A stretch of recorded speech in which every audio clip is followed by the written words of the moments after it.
O'zbekiston Respublikasi Prezidentining 2020-yil 20-oktyabrdagi PF 684 farmoni bilan tasdiqlangan 2020-yil 2030-yillarda o'zbek tilini rivojlantirish va til siyosatini takomillashtirish konsepsiyasiga muvofiq o'zbek tilini xalqaro miqyosdagi o'rni va nufuzini oshirish hamda uni xorijiy mamlakatlarda keng targ'ib qilish, o'zbek tilini o'rganish istagida bo'lgan chet el fuqarolari uchun o'zbek tilini bilish darajasi bo'yicha malaka sertifikatiga ega bo'lish imkoniyati yaratish maqsadida Vazirlar Mahkamasining chet el fuqarolari uchun o'zbek tilini bilish va darajasini aniqlash va malaka sertifikatini berish tizimini joriy etish chora-tadbirlari to'g'risida 2026-yil 28-yanvardagi 31-son qarori qabul qilindi.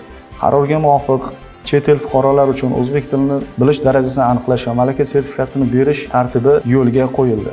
Bunda 2026-yil 1-martdan boshlab sifr mezonlariga muvofiq chet el fuqarolari uchun o'zbek tilini bilishning A1, A2 va B1 darajalari bo'yicha 2027-yil 1-martdan boshlab esa B2, C1 va C2 darajalari bo'yicha malaka sertifikatini berish imtihonlari joriy etiladi.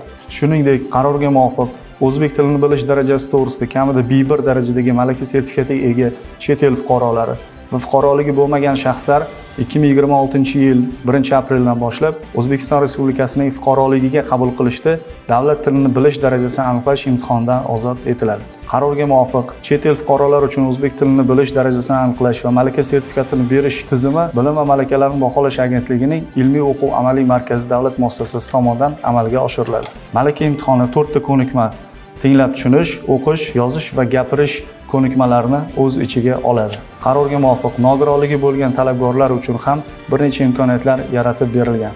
Nogironligi bo'lgan talabgorlarning malaka imtihonida quyidagi bilim va ko'nikma va malakalar tekshiriladi.